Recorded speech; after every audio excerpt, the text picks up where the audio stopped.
सारे जहां के मालिक तेरा ही आसरा है, राजी हम उसी में जिसमें तेरी रजा है, जिसमें तेरी रजा है, जिसमें तेरी रजा है।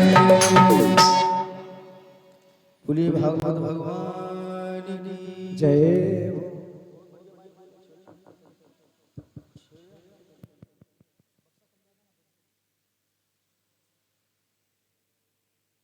अब आप सभी लोग पूज महाराज श्री के पावन मुखार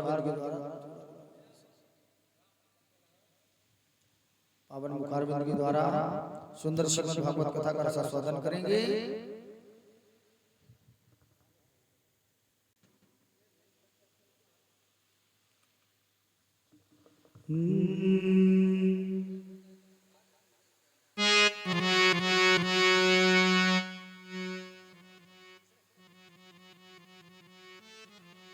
सभी भक्त जहां तक ये आवाज पहुंच रही है, आप सभी लोग आए। है आँखों जो श्याम का दर्शन किया, है शीश प्रभु चरण में बंधन किया, बेकार वो मुख है रहे व्यर्थ बातों में, मुख वो है जो हरि नाम का सुमिरन किया, हीरे मोती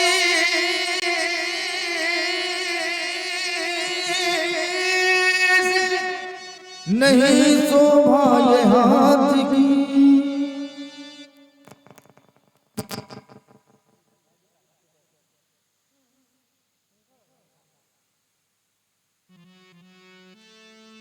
हीरे मोती से नहीं शोभा ये हाथ की, है हाथ को भगवान का पूजन किया करे, मर कर भी अमर नाम है उस जीव का जग में, प्रभु प्रेम में बलिदान जो जीवन किया करे।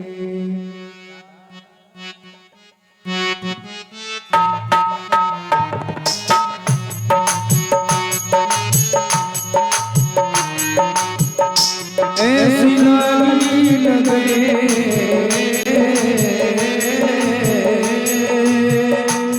ऐसी लगी लगे,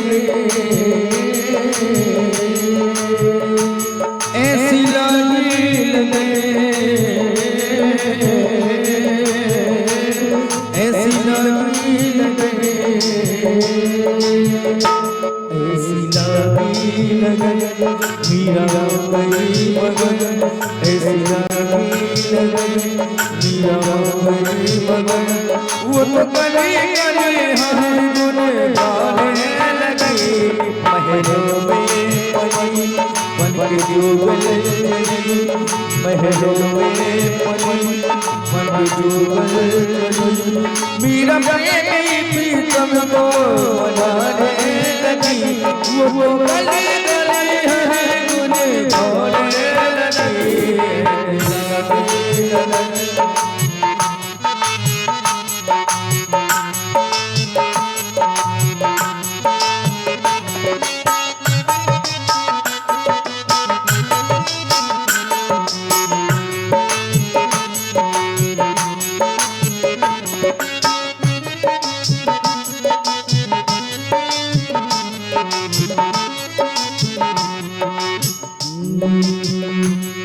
महलों में पली पल के जुगल चली, महलों में पली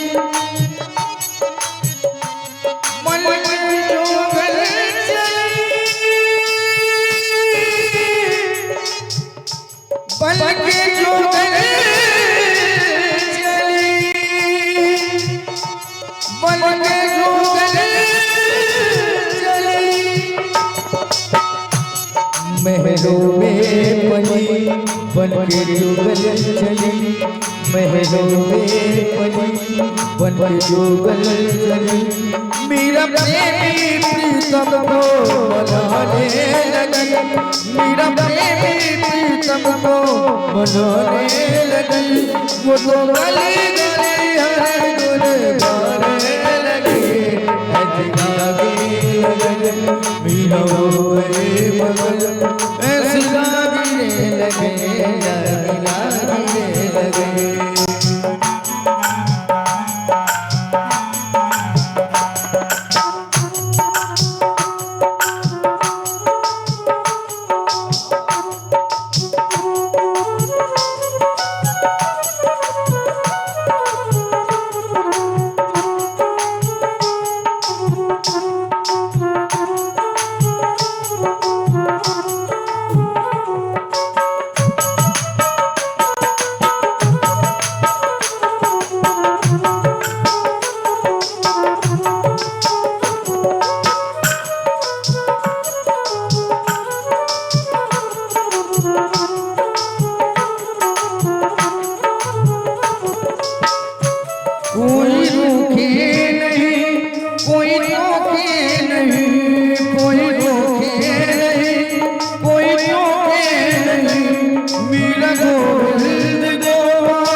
श्रद्धेय श्रद्धेय राधे श्रद्धेय हेलो हेलो श्रद्धेय राधे श्रद्धेय हेलो हेलो श्रद्धेय। बोले गोविंद भगवान की जगत जननी वेदो माता गायत्री की। बोले राघवेंद्र सरकार की। दुर्गे मैया की। बोले अनंत बलवंत श्री हनुमंत लाल की। ब्रह्मदेव महाराज की। यमुना पांडरी वाले बाबा महाराज की। मशान बाबा महाराज की। कालिका मैया की। कुल के सभी देवी देवताओं की। अपने अपने गुरुदेव भगवान की। अपने माता पिता की। संत समाज की। विद्वत समाज की। सुखदेव जी महाराज की। परीक्षित जी महाराज की। व्यास जी महाराज की।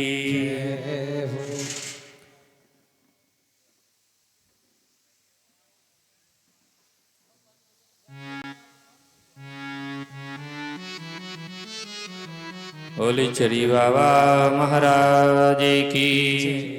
स्थान की सभी देवी देवताओं की बोल सांचे दरबार की।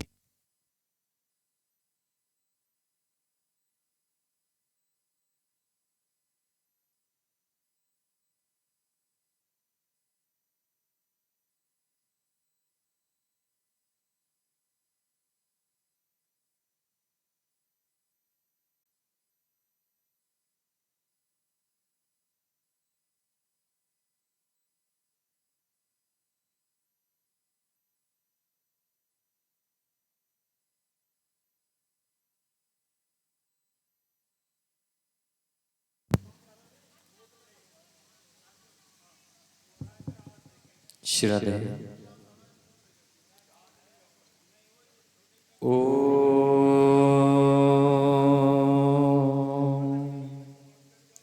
श्री गुरु चरण कमलेभ्यो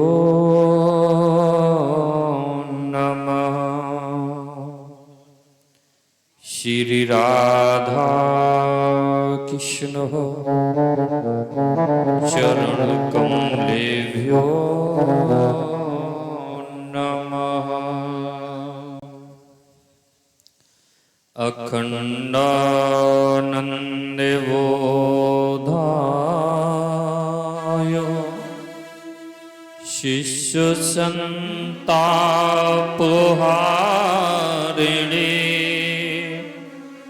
सच्चिदानंद रूपाय तस्मै श्री गुरुवे नमः। नारायणं नमस्कृत नरं चैव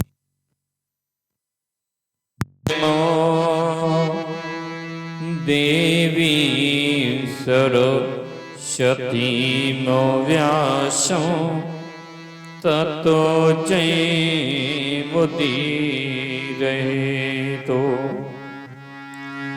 नमः शिवाय रुद्राय नमः शक्तिधराय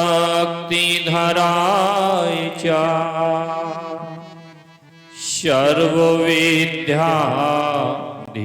सर्वविद्याधिपतये भूतानां पतये नमः।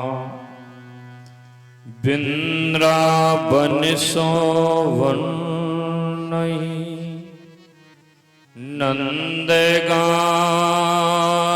सोगांव राधा सी गोपी नहीं तो कृष्ण चंद्र सोनामो। मैया मेरी सरस्वती मैं हूँ माँ का दास आकर के मेरे कंठ पर सदा करो निवास। कथा प्रारंभ होते हैं सुनो वीर हनुमानो आकर के आसन ग्रहण करो। ओ पवन पुत्र बलवानो लेत सदा सुख दीन की सहज दया की धाम जलनी जनकी शोकांत के जय जय सीताराम जय जय राधे श्याम। बोल वृंदावन बिहारी लाल की दुर्गे मैया की। आए हुए भगवत प्रेमी भक्तजनों, मैया अनुसुईया मदांसा के पावन चरणों पर चलने वाली माताएं बहनों, पिता तुल बुजुर्गों, नौजवान साथियों, सभी के हृदय में भगवान श्री श्याम सुंदर की छवि विराजमान है। क्योंकि हर जीव के अंदर आत्मा, वो आत्मा में परमात्मा का वास होता। आओ हम सब लोग मिलकर के ऐसे श्रीहरि को बारंबार प्रणाम करते हैं। आओ वाणी को पवित्र करने के लिए, मन को एकाग्र करने के लिए 2 बार भगवान नाम संकीर्तन तदुपरांत श्रीमद्भागवत महापुराण के आधार से आप लोगों को कथा की ओर ले चलेंगे। क्योंकि अभी आप लोग अपने अपने घरों से आए हो, न जाने अपनी वाणी के द्वारा किसी से कोई गलत शब्द बोल दिया तो वाणी अपवित्र हो गई। भगवान का भजन कर लो, वाणी भी पवित्र हो जाएगी, मन भी हो जाएगा, तब कथा में आनंद आएगा। कहीं भी कथा होती है, कल भी मैंने बताया था कि पहले भगवान का भजन होता, इसलिए भजन होता है। उदाहरण के तौर पर देखो कि अगर कोई व्यक्ति आपके सामने अमृत लेकर के आ जाए या रसगुल्ले लेकर के आ जाए, वो आपको किसी कहे भैया रसगुल्ले ले लो, तो पात्र आपके पास जो है जिसमें रखोगे वो गंदा है, तो गंदे पात्र में रखोगे? नहीं रख सकते। क्या करोगे? पात्र पहले जल लेकर के अपने पात्र को धुल करके स्वच्छ और सुंदर बना,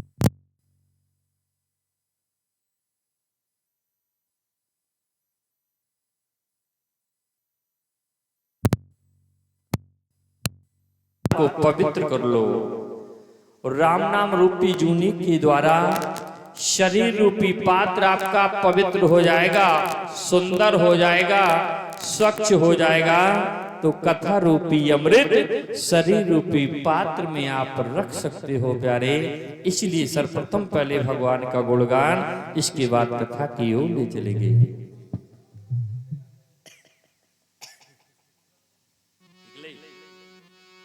श्री राम श्री राम। सभी भक्त बड़े भाव के साथ जो करते रहोगे भजन धीरे धीरे, भजन धीरे धीरे तो मिल जाएगा वो सजन धीरे धीरे। जो करते रहोगे भजन धीरे धीरे, भजन धीरे धीरे तो मिल जाएगा वो सजन धीरे धीरे। भजन धीरे धीरे, भजन धीरे धीरे मिल जाएगा वो सजन धीरे धीरे।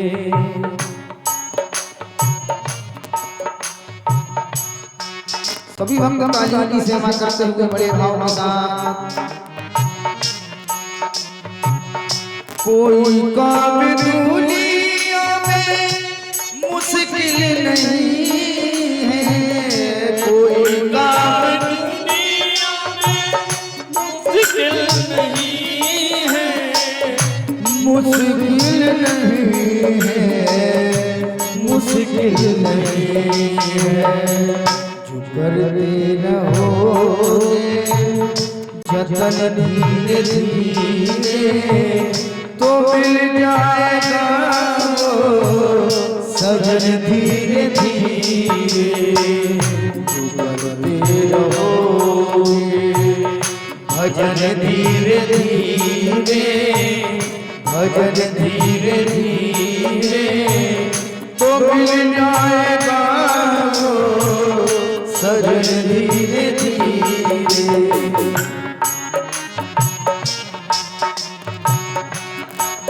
जय हो।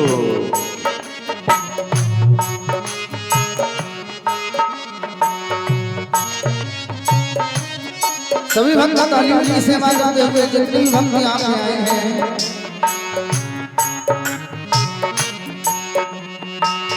करो प्रेम से भक्ति पूजा हरि की करो प्रेम से भक्ति पूजा हरि की करो प्रेम से भक्ति पूजा हरि करो प्रेम से भक्ति पूजा हरि पूजा हरि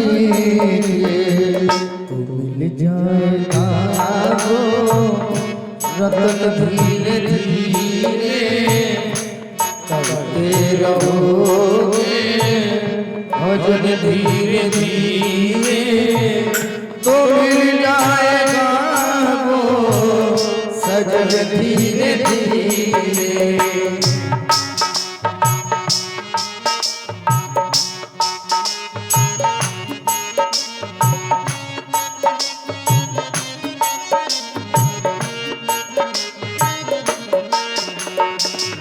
ये दो दिल का जीवन तुमको मिला है ये दो दिल का जीवन तुमको मिला है जो दिल का जीवन तुमको मिला है तुमको मिला है जो करते रहोगे नमन धीरे धीरे तो मिल जाएगा वो सजन धीरे धीरे तो मिल जाएगा वो सजन धीरे धीरे करते रहोगे भजन धीरे धीरे तो मिल जाएगा वो सजन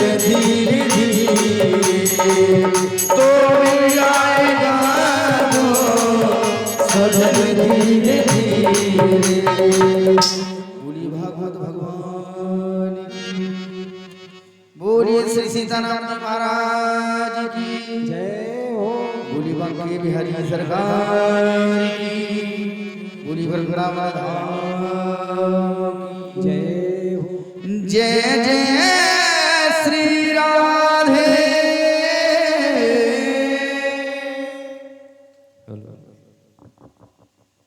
परीक्षित जी महाराज कल कथा कहाँ पर विराम हुई थी?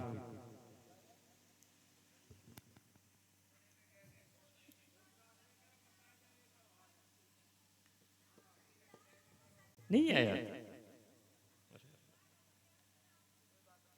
कोई बात नहीं, याद रखिए ठीक।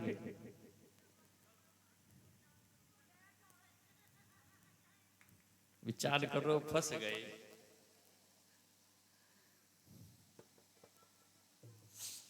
कथा में निवेदन कर रहा था राजन, गंगा मैया के तट पर हमारे सुखदेव जी महाराज राजा परीक्षित जी को कथा सुनाने के लिए आए। कथा कहीं भी होती हो, चार जगह पर होती है। पहली जगह कथा प्रारंभ हो गई नैमिषारण्य क्षेत्र में 88,000 सौनकद ऋषियों को हमारे सूत जी महाराज कथा सुना रहे। पहली जगह। दूसरी जगह गंगा मैया के तट पर तटमानंद आश्रम पर सत्सनंदन सनातन सनत कुमार जी महाराज नारद जी को कथा सुना रहे। तीसरी जगह कथा हो रही गंगा मैया के तट पर सुखदेव जी महाराज राजा परीक्षित को कथा सुनाने के लिए आए। तीन जगह हो गई भैया। और चौथी जगह चंबल मैया के तट पर हम तुम्हें कथा सुना रहे। कहीं भी कथा होती हो, चार जगह पर होते। राजा परीक्षित जी ने कहा, गुरुदेव जब जीव मरणाशय में हो उस समय जीव को क्या करना चाहिए? सुखदेव जी महाराज ने राजा परीक्षित की बात को सुना तो आज हंसी आ गई। जबकि सुखदेव जी महाराज सब कुछ जानते हैं। मुस्कुरा इसलिए रहे कि राजा परीक्षित ने प्रश्न किया, महाराज लोक हितो नृप, तुमने अपने हित की बात नहीं पूछी कि बरियाने से ते प्रश्ना। ए राजा परीक्षित, तुमने अपने हित का प्रश्न नहीं किया, लोक हितो नृपो, तुमने संसार के हित के लिए पूछा कि जब जीव मरणाशय में हो उस समय जीव को क्या करना चाहिए। राजन, उस समय जीव को श्रीमद् भागवत की कथा का गुणगान सुनना चाहिए। राजा परीक्षित ने कहा, महाराज मेरे पास तो 7 दिन हैं, 7 ही दिन में सबको जाना है। तो राजा परीक्षित की बात को सुनकर के सुखदेव जी ने कहा, फिर भी क्यों घबराते हो, तुम्हारे पास 7 दिन हैं। और क्या तुमने महाराज खट्टुआंग की कथा को नहीं सुना? उनके पास तो 48 मिनट 2 घड़ी का समय था। देखो भैया, अगर डॉक्टर अच्छा मिल जाए तो बीमारी आधी पहले ठीक हो जाती, इंजेक्शन बाद में लगे। काय लाला काय घबरा रहा, बहुत छोटी सी बीमारी। वो अगर छोटा डॉक्टर होगा तो छोटी बीमारी को बड़ा कर देगा। सुखदेव जी ने कहा, राजन क्यों घबराते हो, तुम्हारे पास 7 दिन हैं। और राजा खट्टुआंग ने तो 48 मिनट में मुक्ति प्राप्त कर ली। कछु विश्वास हुआ कि अब उद्धार हो जाएगा। सुखदेव जी ने कहा, राजन कथा सुनने के कुछ नियम होते हैं, नियम करोगे? महाराज मरता क्या नहीं करता, जो भी नियम हो सब करेंगे। पहला नियम कल बताया था, कौन सा नियम होता कि जित सनो जिते श्वासो जित संगो जितेंद्रिया और इस स्थूले भगवतो रूपे। पहला नियम है जितना सनो अपने आसन पर विजय प्राप्त करो। ऐसी बैठ गए, ऐसी बैठना 15 मिनट ऐसे फिर ऐसे हो जाओ। महाराज तुम तो पेंशन में आए, तुम्हें बैठो सीधे, हम तो ऐसे। जित सनो जित श्वासो अपनी श्वासों पर विजय प्राप्त करो, जित संगो अपनी संगत पर विजय प्राप्त करो, जितेंद्रिया चौथा नियम अपनी इंद्रियों पर विजय प्राप्त करो। 4 नियम जब कर लोगे कि स्थूले भगवतो रूपे, तुम्हारा शरीर स्थूल हो जाएगा, पैर सो जाएंगे, तब तुम्हारा मन को भी कंट्रोल में करके तब तुम भागवत सुनने की अधिकारी हो। ए राजन, इन कानों से क्या सुनना चाहिए? भगवान ने कान दिए किसके लिए? सुनने के लिए।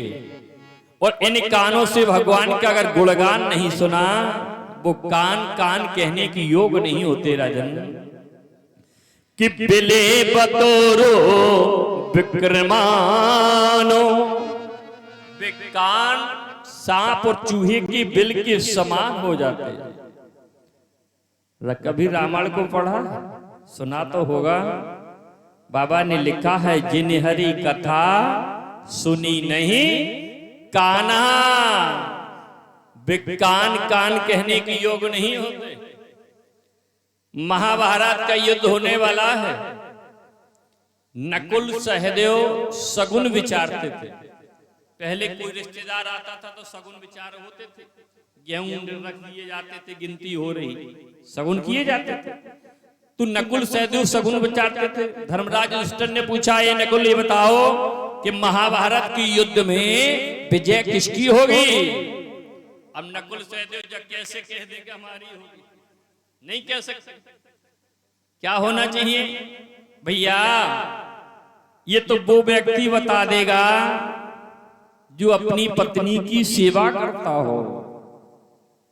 धर्मराज ने कहा, ढूंढा जाए इस व्यक्ति को। जा रहे ढूंढने के लिए देखा क्या कि एक भैया अपनी श्रीमती जी के कुआं पे बैठ करके कपड़े धुल रहे। लोगों ने, सेवकों ने पकड़ लिया, भैया इनसे बढ़कर के और कौन होगा जो सेवा कर रहे। उसने कहा, भैया मेरी मुसीबत है, हमारी पत्नी बीमार है, इसलिए मैं अपनी इस पत्नी के वस्त्रों को धुल रहा हूं। कोई बात नहीं, छोड़ दिया उसे और आगे बढ़े। देखा क्या कि एक भैया अपनी श्रीमती जी को कांधे पे बैठा करके दूसरे के घर ले जा रहे। सेवकों ने पकड़ लिया, इससे बढ़ करके और कौन होगा? क्यों भैया, तुम्हारी भी कोई मुसीबत तो नहीं है इसलिए ले जा रहे? उसने कहा भैया मेरी मुसीबत तो कोई नहीं। तो फिर क्यों कांधे पे बैठाए हो? बोले इसलिए बैठा लिया भैया, मैं खेत से काम करके किसानी का आया और घर में आकर के जब देखा तो भोजन नहीं बना। मैंने इनसे पूछा भोजन क्यों नहीं बनाया? तो इन्होंने कहा तुम्हें दिखता नहीं। बोले क्यों, क्या हो गया? बोले मैंने अपने पैरों में हाथों में मेहंदी को लगा रखी और घर में नहीं है आग। पहले जमाने में माताएं घर में ही आग रखती थी, आग रहती थी सभी के यहाँ, तो घर में आग नहीं थी। तो मैंने इनसे कहा कि पड़ोसी के यहाँ ले लेते।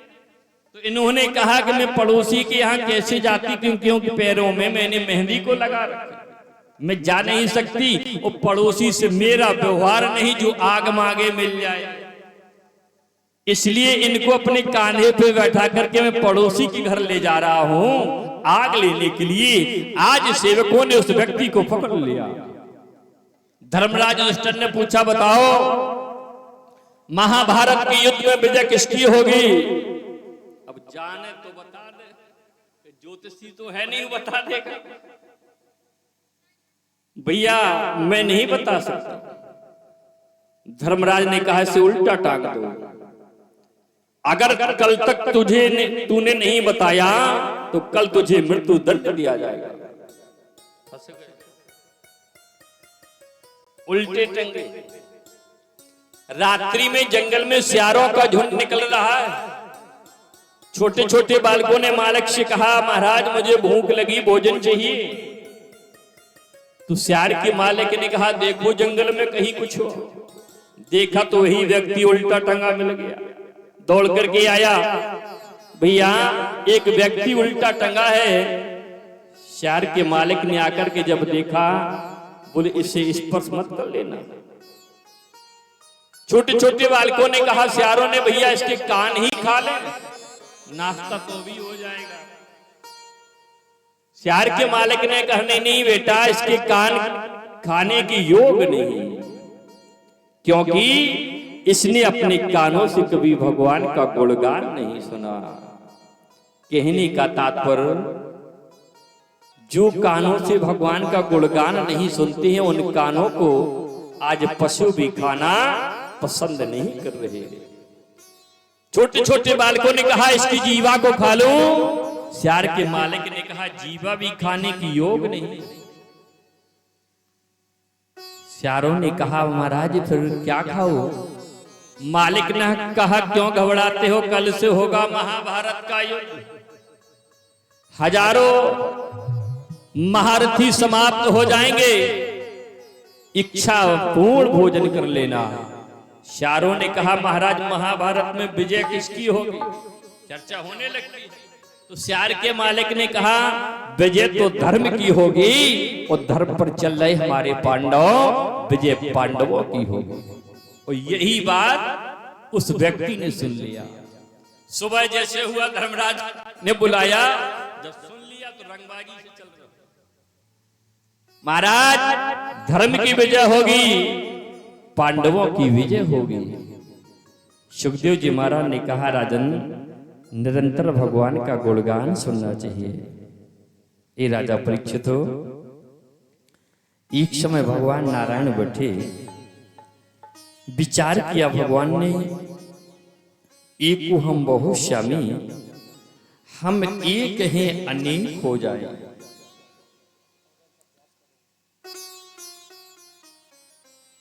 हम एक हैं अनेक हो जाए।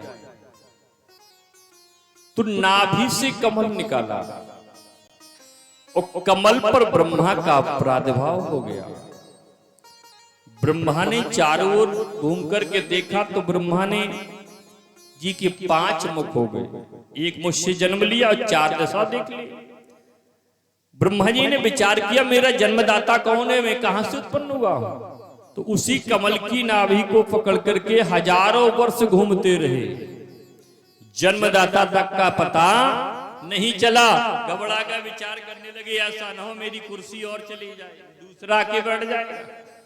आज आकर के ब्रह्मा जी जैसी कमल पर बैठे, दो शब्दों का प्रादुर्भाव हुआ, 16वां और 27वां, ता और पा। जोड़ दो दोनों को, क्या होगा? ता और पा, तप। आपके पास में नदी बह रही, या नहीं जाना क्योंकि मगर बहुत। कहीं सरोवर भरा हो, सुबह का समय हो, जब हवा चलती है तो लहरें जब आपस में टकराती हैं तो आज भी शब्द निकलता है, गूंजता है, तपो तपो हे ब्रह्मा, पहले तुम तपस्या करो। आज ब्रह्मा जी ने तपस्या करना प्रारंभ कर दिया।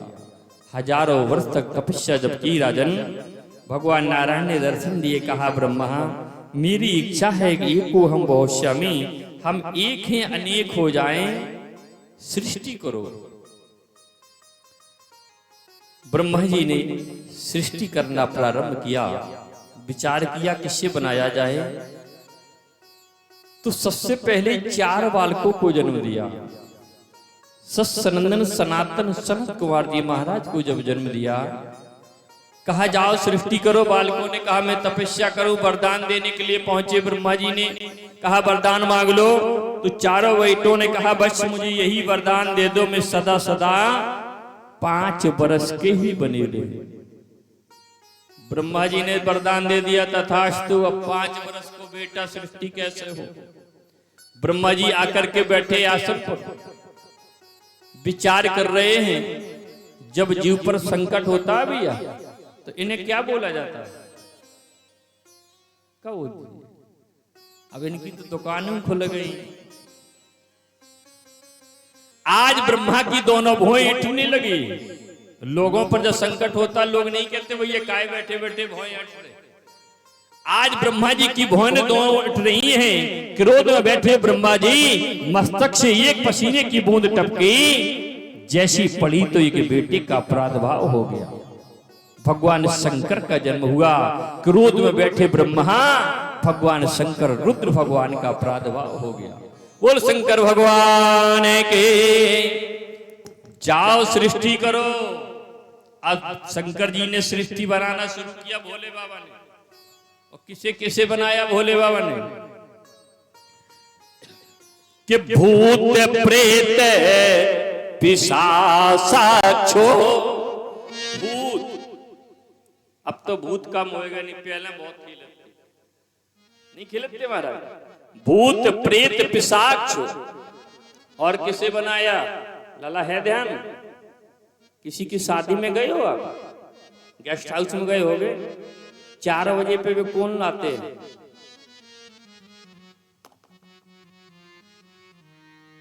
कि भूत प्रेत पिशाचाक्षो विद्याधरा किन्नरादया। किन्नरों को बनाया। ब्रह्मा जी ने कहा विचार करके देखे सृष्टि में क्या क्या बन रहे। देखा तो भूत प्रेत खाने के लिए दौड़े। भोले बाबा आगे आकर के मना किया, क्यों खाते हो? ये तुम्हारे बाबा हैं। आज सृष्टि को बन किया। पुनः बैठे ब्रह्मा जी विचार कर रहे हैं क्या होना चाहिए। तो ब्रह्मा जी ने आज 10 मानस पुत्रों को बनाया।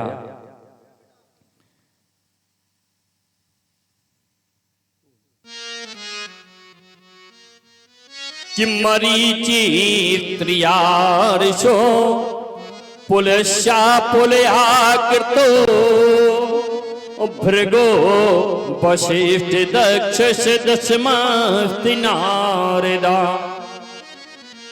भृगो वशिष्ठ पुलस पुलयाकृतो दक्षो दशमी नारद को जन्म दिया। हृदय से धर्म को जन्म दिया, पीठ से अधर्म को जन्म दिया, छाया से एक बेटी को जन्म दिया जिसका नाम सरस्वती पड़ा। और उसी सरस्वती को देख करके ब्रह्मा जी जब मोहित हो गए तो आज वशिष्ठ जी ने इनको श्राप दे दिया, जाओ तुम्हारा शरीर क्षय हो जाए। तो ब्रह्मा का शरीर आज भी क्षय हो रहा। सर्दी आ गई भैया, आ गई सर्दी। अब कोहर पड़ेगा दिसंबर जनवरी में, तो कोहरा आपने देखा होगा दो प्रकार का पड़ता है। एक कोहरा बरसता है, एक कोहरा अंधकार वाला होता है। और जो अंधकार वाला कोहर होता है वो हमारे पाराशर जी महाराज ने किया, और जो बरसने वाला कोहर होता है ये ब्रह्मा का शरीर आज भी क्षय हो रहा। ब्रह्मा जी ने पुनः अपने शरीर को जब धारण किया तो स्वयंभू मनु और शत्रुपा को जन्म दिया।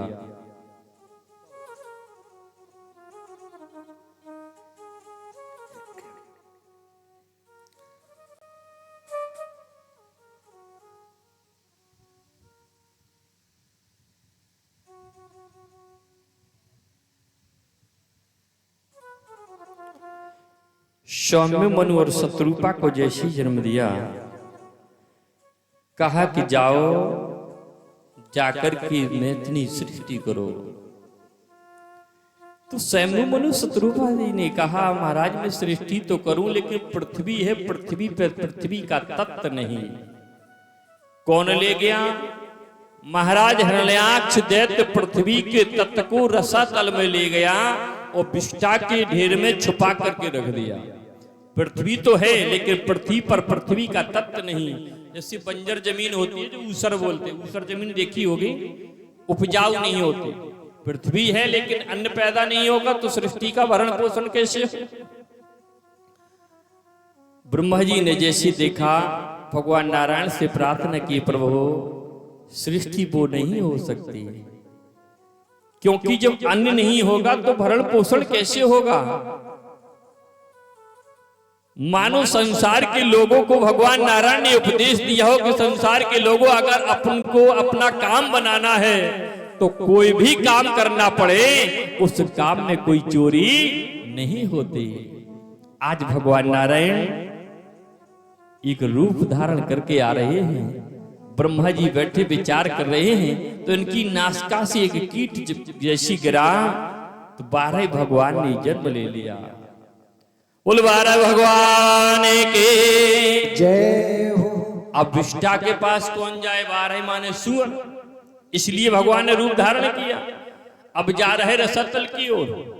जैसे हिरण्याक्ष दैत्य ने देखा ये सुअर जल में आ गया, हिरण्याक्ष दैत्य ने कहा कौन है तू तो जंगल में रहने वाला, मृगों के साथ रहने वाला, वो आज तू जल में आ गया।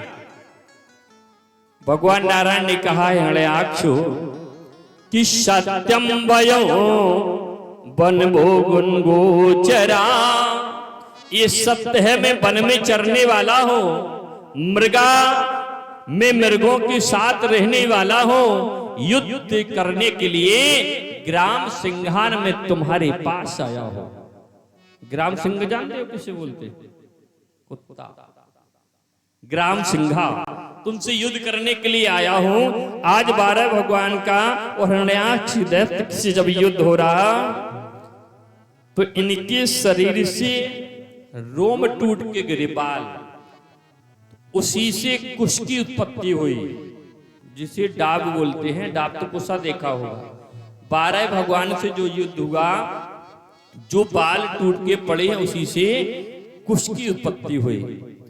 आज 12 भगवान ने अपने पंजे का जैसी प्रहार किया, हिरण्याक्ष दैत्य को राजा ने जब समाप्त कर दिया, पृथ्वी तत्व को लिया, मैया पृथ्वी प्रकट हो गई। प्रभु मुझे पहले वरदान दो। भगवान ने कहा क्या मांगना चाहती हो मांग लो। पृथ्वी मां ने कहा बस यही वरदान दे दो प्रभु, हमारी तुम्हारी रिश्तेदारी हो जाए। तो 12 भगवान ने कहा आप देवी हैं, मैं सुअर, सुअर की देवी की रिश्तेदारी हो जाएगी भैया? नहीं हो सकती। भगवान ने कहा मैंने वरदान दिया हो जाएगी। पृथ्वी मैया ने कहा नहीं नहीं प्रभु, देवता लोग अपने कार्य में बहुत कुशल होते हैं, किसी की गवाही दिलवा दो, बीच में करो किसी को, बिना बिचवानी की बात नहीं बनेगी। अब जल में गवाही कौन दे दे? तो शेषनाग जी को बुलाया। शेषनाग जी ने कहा प्रभु रिश्तेदारी कर लेना। भगवान ने कहा हाँ कर लेंगे, और अगर तुमको याद नहीं रहेगा तो मैं स्वयं तुमको याद दिला दूंगा।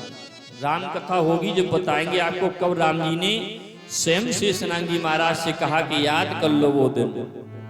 महाराज जी आ रही ध्यान। तात जनक तनिहा यह सोई, धनुष यज्ञ यही कारण हुई। हे लक्ष्मण, यही जनक की पुत्री है जिसके साथ मेरा विवाह होने वाला। सुखदेव जी महाराज ने कहा राजन, स्वयं मनु शत्रुपा के द्वारा 5 संतानें हुई। इसमें 3 कन्याएं हैं, 2 बेटे हुए। आहुति, देहुति, प्रसूति, ये 3 कन्याएं हुई। प्रीवृत्ति और उत्तानपात, ये 2 बेटे हुए। आहुति का विवाह रुचि प्रजापति के साथ में हुआ।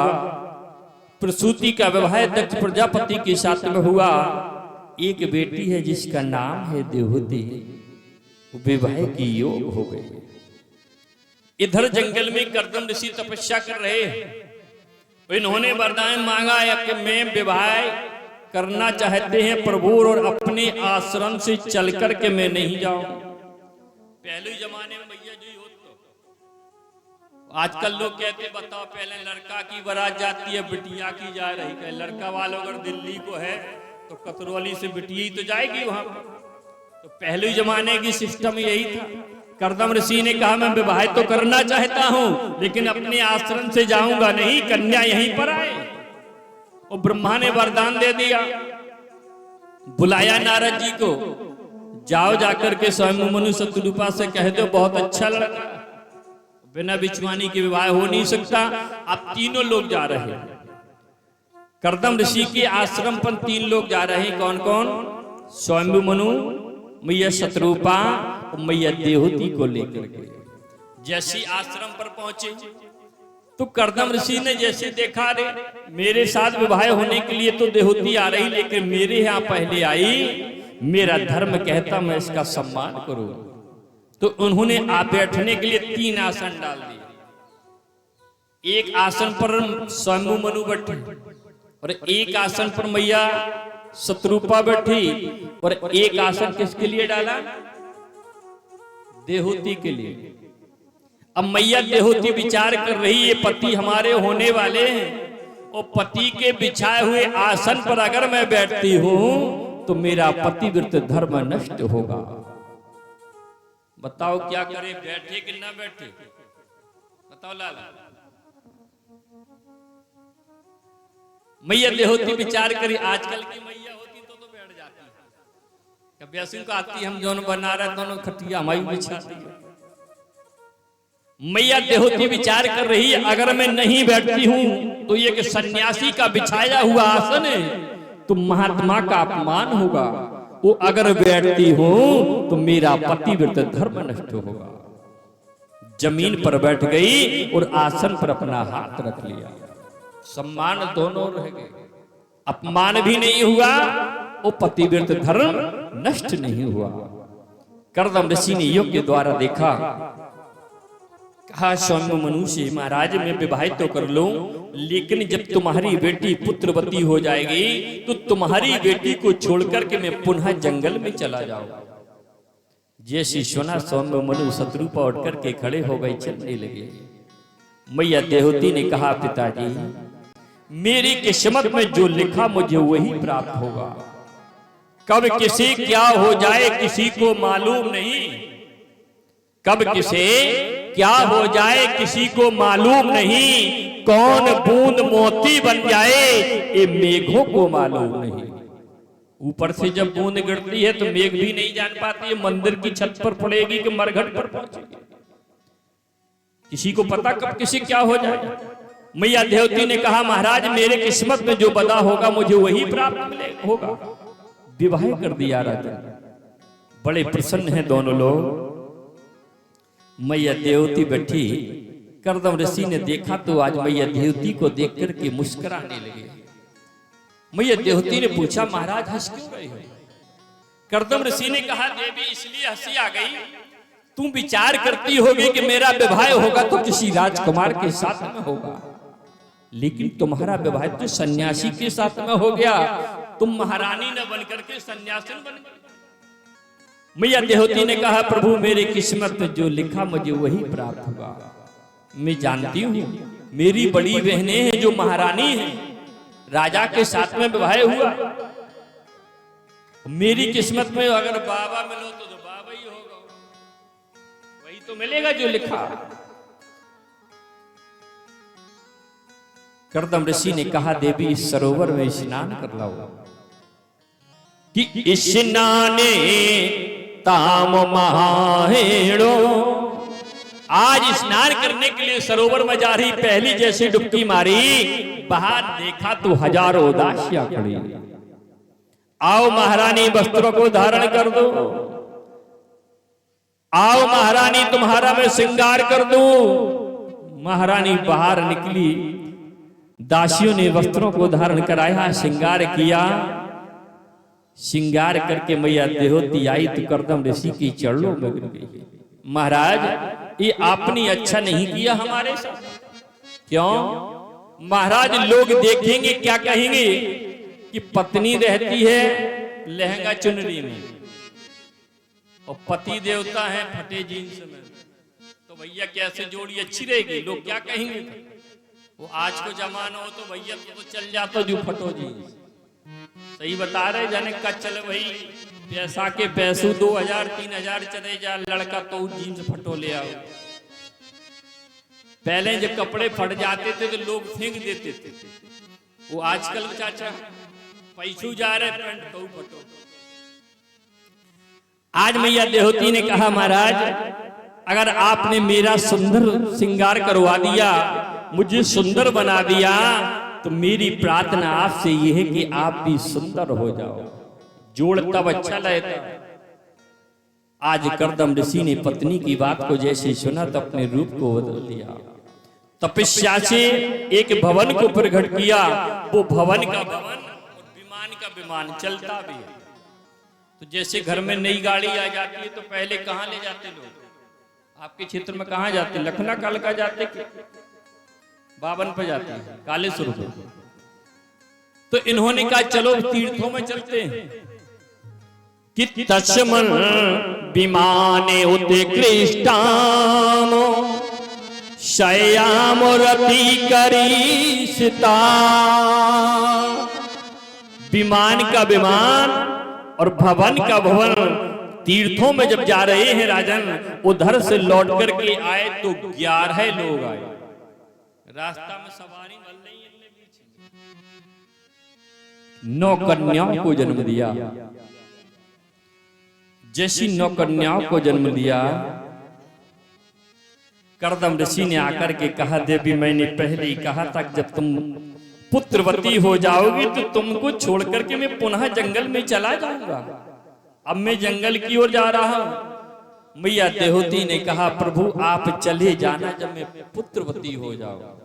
ये तो 9 कन्या है, दूसरे की घर की धरोहर, समय आने पर अपने अपने घर को चली जाएंगे। महाराज बेटा तो हो जाए। कर्दम ऋषि ठहरे हुए राजन। जैसी समय आया कि भूता नाम शिवदी देहो विभ्राण कपिलौ मुने। भगवान नारायण स्वयं बिट्टावन करके आ रहे। आज जैसी जन्म लिया, सारे देवता ने जयकारा लगा दिया, बोल कपिल भगवान की।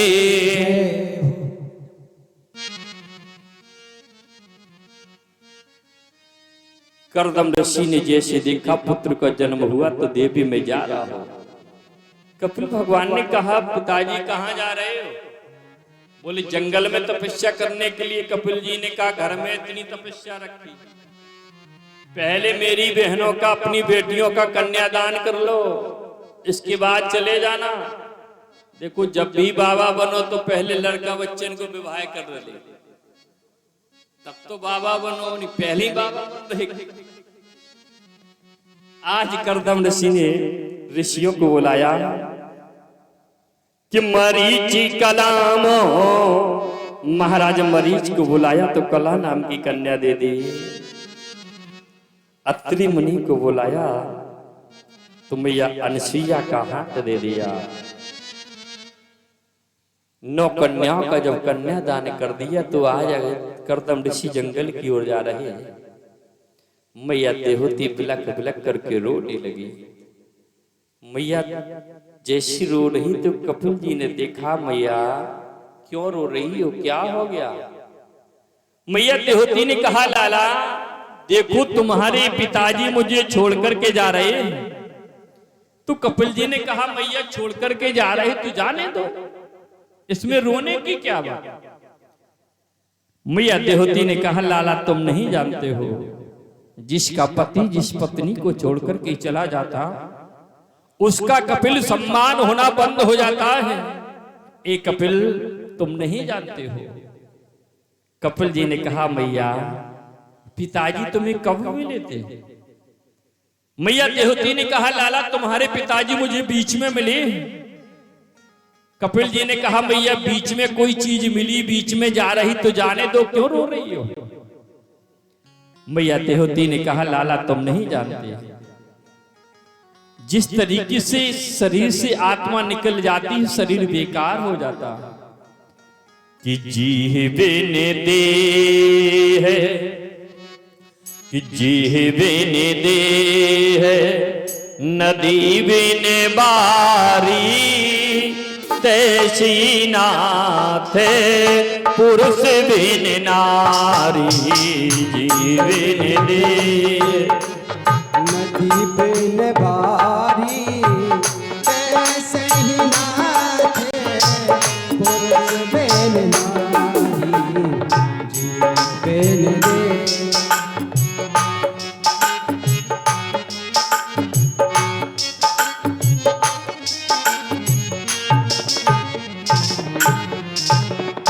एक कपिल मैया का सम्मान होना बंद हो जाता।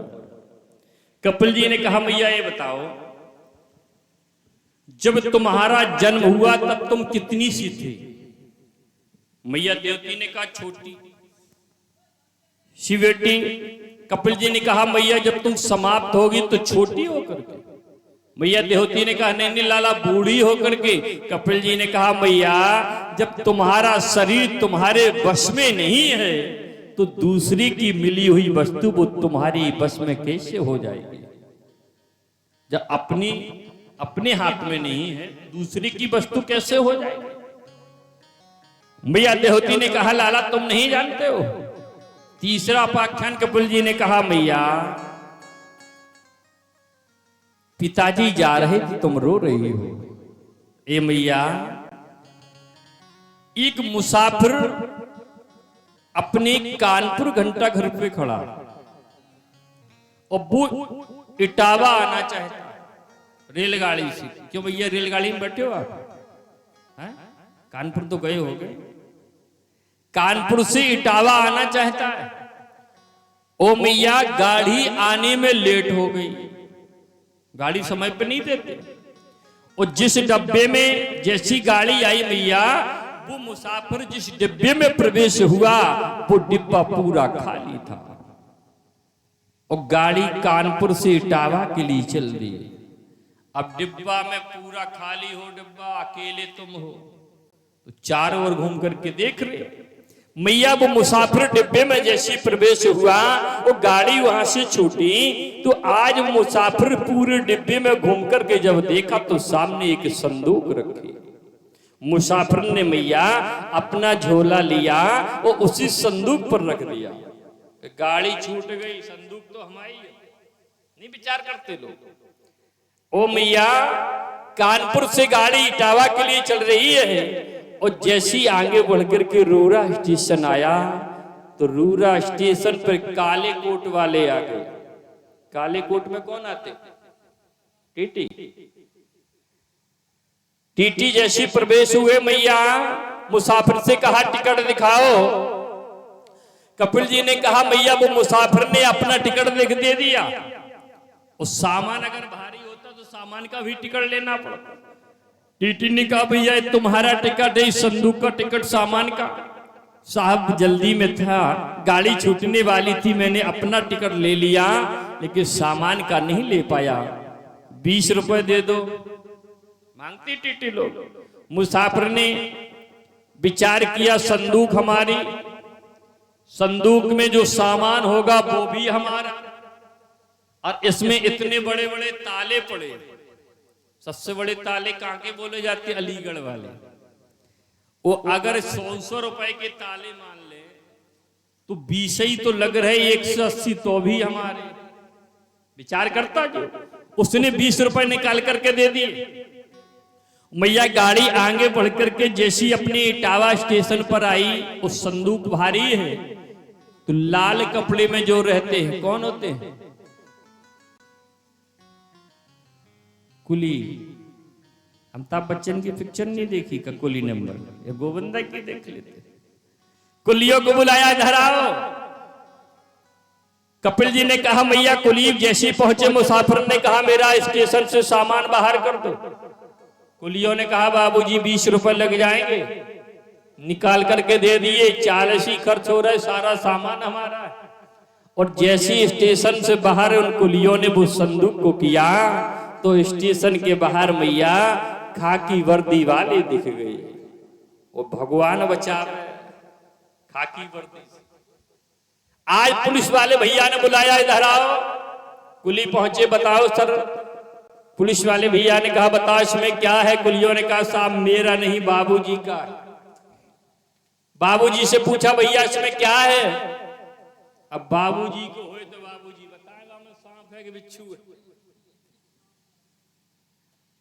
सर इसमें वस्त्र पड़े हुए, कपड़े भरे, अच्छा कपड़े, जरा दिखाओ खोल करके। अब चाबी ढूंढ रही। अब चाबी तुम्हारे पास तब हो जब तुम्हारा हो, सामान तो दूसरे का था। सर मैं जल्दी में था तो चाबी लगती है कि मैं घर भूल गया। पुलिस वाले भैया ने कहा नहीं खोल करके दिखाओ। कुलियों से कहा तालों को अलग करो। और जैसे उन कुलियों ने ताले को तोड़ा और जैसी संदूक को खोला, कपिल जी ने कहा भैया उन पुलिस वाले भैया ने जैसी संदूक को खोला तो वो संदूक में मरा हुआ व्यक्ति भरा। एक मरे हुए व्यक्ति की लाश को जब देखा, उन पुलिस वालों ने वो मुसाफिर को आज पकड़ करके जेल में बंद कर दिया। मैया देहोती ने सुना तो खिलखिलाकर हंसने लगी। कपिल जी ने कहा मैया क्यों हंस रही हो? मैया देहोती ने कहा एक कपिल कितना मूर्ख था वो मुसाफिर जो दूसरे की वस्तु को अपना मान बैठा।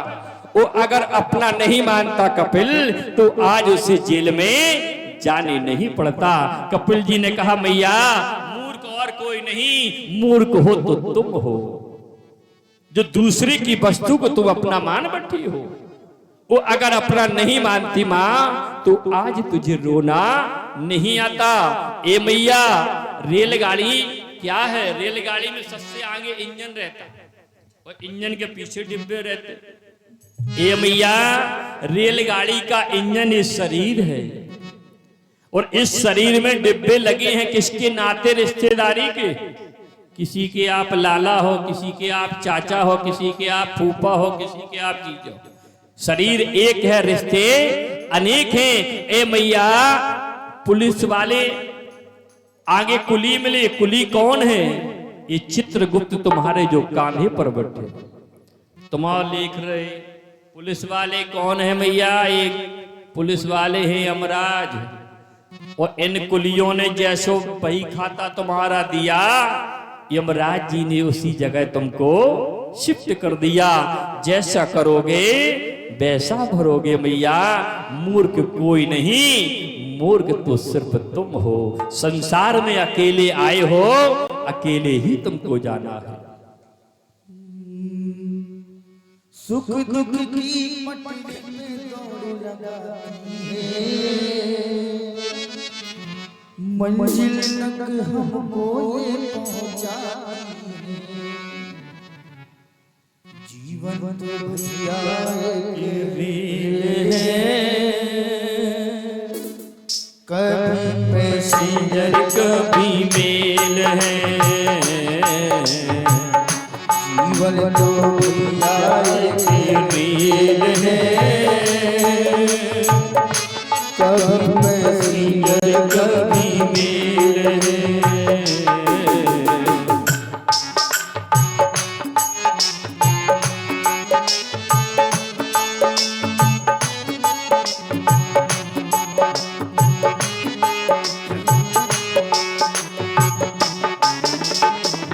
जीवन में सुख दुख की पटरी पे डोरी लगाती है, मंजिल तक हमको ये पहुंचाती है। सांसों का जब तक इसमें तेल है, कभी पैसेंजर कभी मेल है, जीवन तो भैया एक रेल है, कभी पैसेंजर कभी मेल है।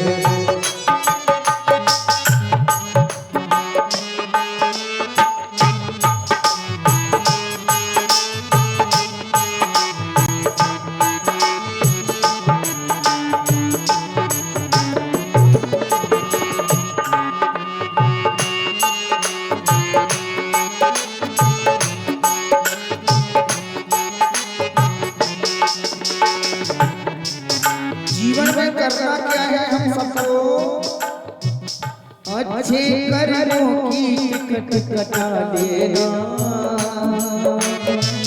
पूछे जो तो दिला देना,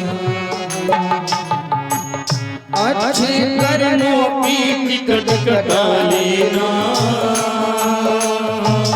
पूछे जो दिला देना। जब यहाँ से जाओगे, जब यात्रा पूरी होगी, जब पहुंचोगे, तो जैसे यहाँ टीटी काले कोट में रहते हैं, वैसे वहां भी आपको काले वाहन पे काले, बिल्कुल काले मिलेंगे। अच्छे कर्मों की टिकट कटा लेना, पूछे जो दिखला देना, बिना टिकट तो सीधी जेल है, कभी पैसेंजर कभी मेल है,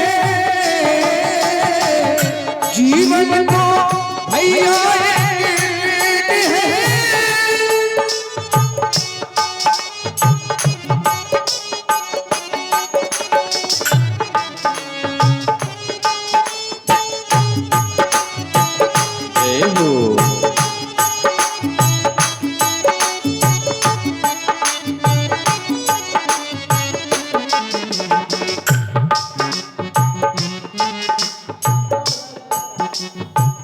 रिश्ते भी बनते और बिगड़ते हैं,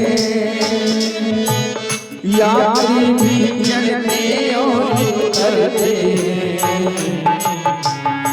जीवन में कभी कभी ऐसा होता है, जिनके बिना हम कहीं जा नहीं सकते थे, जिनकी मर्जी के बिना हम कुछ काम नहीं कर सकते थे, कुछ ऐसा हो जाता है कि उनके नाम से भी नफरत हो जाती है। रिश्ते भी बनते और बिगड़ते हैं, यात्री भी चढ़ते और उतरते हैं, सारा सिग्नल का ये तो खेल है, कभी पैसेंजर कभी मेल है,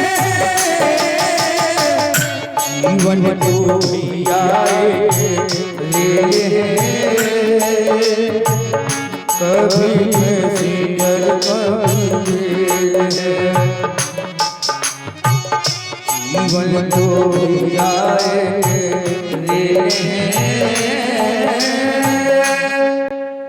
कभी पैसेंजर कभी मेल।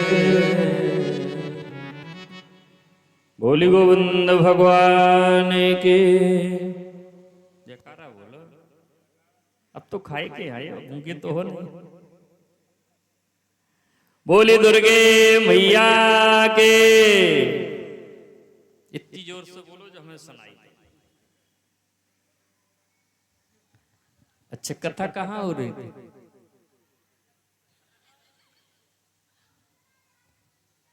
कह दिया करो मंदिर पे हो रही। हाँ? कथा में निवेदन कर रहा था राजेंद्र, स्वामी मनु शत्रुपा के द्वारा जो 5 संतानें हुई, आहुति, देहुति, प्रसूति, 3 कन्या है, 2 बेटे हुए, प्रीवृत और उत्तानपाद। जो मैं अभी कथा सुना रहा था राजन, कर्दम ऋषि के द्वारा जो 9 संतानें हुई, 9 जो कन्याएं हुई, इनकी एक बेटी है जिसका नाम है अनसुईया। और अनसुईया का विवाह इन्होंने अत्रि मुनि के साथ में किया। राजा परीक्षित ने कहा, गुरुदेव मैंने सुना है कि अनसुईया वही है जो आज तीनों देवियों से उसकी गिनती पतिव्रता नारी में आगे हो गई। क्या ये वही अनसुईया है? क्योंकि एक नाम के लाखों लोग होते। सुखदेव जी ने कहा, राजन ये वही अनसुईया है जो तीनों देवियों से आगे इसकी सतियों में गिनती हो गई। ए राजन कि अत्र गृहे सुर श्रेष्ठा, अत्रि की पत्नी है जिसका नाम है अनसुईया। वो अत्रि मुनि कहाँ रहते? गए हो आप? चित्रकूट गए हो? नहीं गए? अब तो बहुत अच्छी व्यवस्था है सरकार की। हमारे जालौन में आओ, जालौन में हाईवे पकड़ो, 2 घंटा में चित्रकूट पहुंचे। बुंदेलखंड एक्सप्रेस। पहले तो बहुत चक्कर से जाना पड़ता था। अत्रि मुनि हमारे चित्रकूट पर रहते। चित्रकूट चिंता हरण जहां रघुनंदन छाए। आज भी भगवान श्री राम का वास सदैव चित्रकूट पर रहता है। और बिहारी जी का सदैव वृंदावन में रहता है। कान्हा सदैव वृंदावन में रहते और राम जी चित्रकूट रहते। और ये देखो प्रथा कैसे चलती है। चित्रकूट लोग कब जाते? अधिकतर अमावस्या को जाते कि नहीं जाते? और वृंदावन कब जाते? पूर्णमासी को जाते। गिरिराज जी की फेरा लगाने लगे, पूर्णमासी को जा रहे। और राम जी कहाँ रहते हैं? चित्रकूट रहते हैं। और राम जी का जन्म कौन से पक्ष में हुआ? शुक्ल पक्ष में हुआ। और कन्हैया का जन्म कृष्ण पक्ष में हुआ। और अमावस्या आती है कृष्ण पक्ष में और पूर्णिमा होती है शुक्ल पक्ष में। तो चित्रकूट तो वैसे पूर्णमासी को जाना चाहिए। जाना चाहिए नहीं जाना चाहिए? एक समय भक्त लोग पहुंचे वृंदावन गिरिराज जी की परिक्रमा लगाने के लिए। और गिरिराज जी की परिक्रमा लगाने के बाद में जैसे स्नान किया, यमुना मैया में स्नान किया, तो पंडित लोग आ जाते हैं। पंडित लोग आ जाते हैं, हर जगह पर स्नान करो। और जब स्नान करते हैं पंडित लोग आते हैं तो स्नान करने का कुछ दान किया जाता है, संकल्प होता है। वृंदावन की ये घटना रहे तो संकल्प जब होता है तो संकल्प में शुक्ल पक्षी या कृष्ण पक्षी जो भी पक्षी चलता है उसको वो उच्चारण किया जाता है। अब पूर्णमासी थी तो शुक्ल पक्ष बोलना चाहिए और वृंदावन में बोल दिया कृष्ण पक्ष के। वैसे ही कहावत है 52। तो बगल में जो बैठा था पंडा उसने कहा, भैया देखो सुन लिया, ये बोल रहे हैं कि कृष्ण पक्षी जबकि शुक्ल पक्ष चल रहा है, पूर्णमासी शुक्ल पक्ष में है। वो इन्होंने संकल्प में बोल दिया कृष्ण पक्षी, तो तुम्हारा संकल्प अधूरा हो जाएगा, दान अच्छा नहीं होगा। तो जजमान ने सुना, भैया सही बात है, शुक्ल पक्ष चल रहा है, ये तुम्हारे कृष्ण पक्ष बोल रहे, तुम महाराज तुम बोल दो संकल्प। अब बगल जो पंडा पहले बोल रहा था उसने विचार किया, हमारी दक्षिणा इन्हें मिल जाए। ठहरो भैया, कहाँ जा रहे हो? बोले आपको कुछ आता नहीं तो इनके पास जाएंगे, ये सही बोल देंगे संकल्प। तो पहले वाले पंडे ने कहा, भैया बताओ कि तुम किस भूमि पर हो? तो उसने कहा, भैया मैं वृंदावन में हूं। तो पंडा भैया ने कहा, भैया जब आप वृंदावन में हैं तो वृंदावन में सदैव कृष्ण ही पक्ष रहता है, वृंदावन में कभी शुक्ल पक्ष आ नहीं सकता, क्योंकि यहां कन्हैया का वास है। बन गई बात। ऐसी इलाहाबाद तो गए होगे आप लोग कुंभ में, तो कुंभ में इलाहाबाद में कौन सी नदी है वहां पर? गंगा मैया और यमुना मैया। और संगम किसका बोलते हैं? सरस्वती मैया का भी संगम। अब वहां भी बहुत पंडित लोग रहते हैं। बीच गंगा में नहाया आपने तो वहां भी संकल्प होता कि नहीं होता? दान किया जाता। अब जब संकल्प में बोल रहे था आचार्य तो कुछ शब्द भूल गया। और जजमान भी बहुत तेज था, पढ़ा लिखा। कहीं कहीं ऐसा होता है कि जजमान बहुत तेज, पंडित से होशियार मिल जाते, वो भी पढ़ा लिखा होता। अब आचार्य जब बोल गए, संकल्प भूल गए, तो वो जजमान ने कहा महाराज संकल्प आप सही नहीं बोल पाते हो, भूल जाते हो। वो आप दक्षिणा इतनी मांग रहे हो कि इतना दो, संकल्प आपको शुद्ध आता नहीं। तो जैसी सुना तो पंडा ने कहा भैया ये बताओ कि तुम कहां पर हो? बोले मैं अभी तो संगम पे हूं। संगम किसका है यहां पर? बोली यमुना मैया, गंगा मैया, सरस्वती मैया। अच्छा, 3 नदियों का संगम है। इधर से कौन आ रही? बोले यमुना है। इधर से बोले गंगा है। बोले सरस्वती दिखाई दे रही है? देती है भैया? नहीं देती। बोले भैया दिखाई तो नहीं दे रही। तो पंडा ने कहा भैया जब सरस्वती ही लुप्त है तो हमारा शुद्ध कैसे होगा? बोलने वाली तो सरस्वती है। सुखदेव जी महाराज ने कहा राजन आज चित्रकूट पर मैया अनसुईया रह रही है, पतिव्रत पूजा करती है अपने स्वामी की, तो आज सखियों में सतियों में सबसे आगे इसकी गिनती हो गई। एक समय राजन सूखा पड़ गया। जल ही जीवन है, अगर जल नहीं मिलेगा तो जीवन समाप्त होगा। चित्रकूट पर सूखा है तो सारे चित्रकूटवासी अनसुईया के आश्रम की ओर जा रहे हैं। जैसे आश्रम पर पहुंचे, मैया मुझे जल दे दो। मैया अनसुईया ने कहा भैया जब तक हरि की कृपा नहीं होगी तब तक जल प्राप्त नहीं हो सकता। भैया सभी लोग भगवान का गुणगान करो। सुबह से शाम हो रही है, जल नहीं बरसा।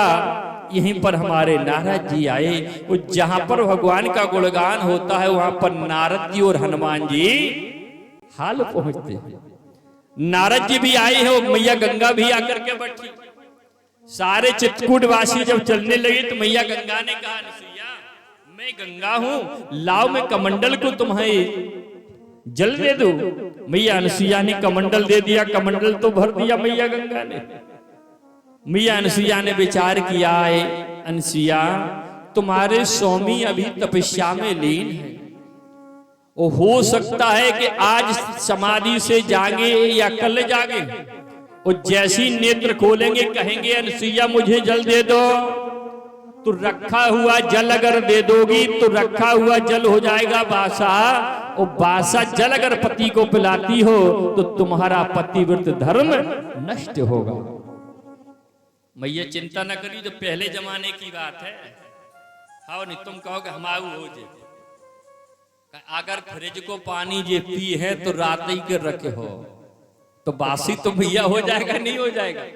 अब हाल ख्याल वाला कैसे ठंडा मिल जाएगा। आज मैया अनसुईया ने कहा है गंगा अगर मेरी तपस्या से प्रसन्न हो तो सदा सदा के लिए चित्रकूट पर विराजमान हो जाओ, वो अन्यथा अपनी जल को ये वापस ले लो। मैया गंगा ने कहा अनसुईया सदा सदा के लिए मुझे चित्रकूट पर कर रही हो, तुम्हारी तपस्या से मैं प्रसन्न हूं। जाओ अनसुईया सदा सदा के लिए मैं चित्रकूट पर ही विराजमान होती हूँ। कौन सी गंगा हुई महाराज जी? कौन सी गंगा हुई? बोल मंदाकिनी गंगा मैया के। नारद जी उस समय के थे संवाददाता, पत्रकार। उठाया बीड़ा छिल दिए, श्रीमन नारायण नारायण नारायण श्रीमन नारायण नारायण नारायण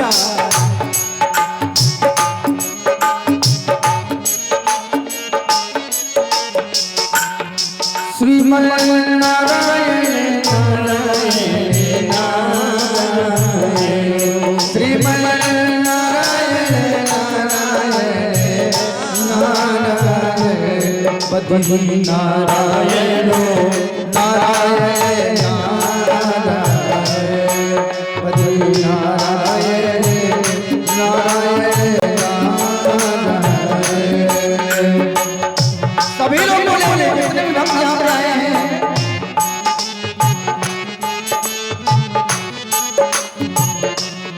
श्रीमन नारायण नारायण नारायण।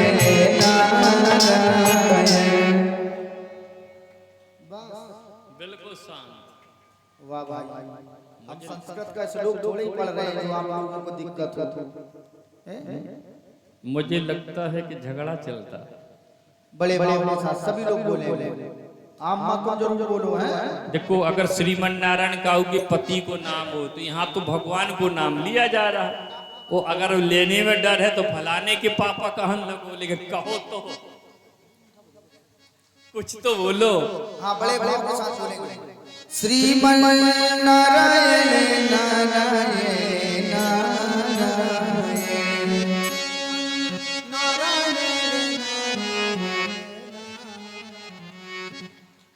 श्रीमन नारायण नारायण नारायण। थोड़ी थोड़ी आवाज दो।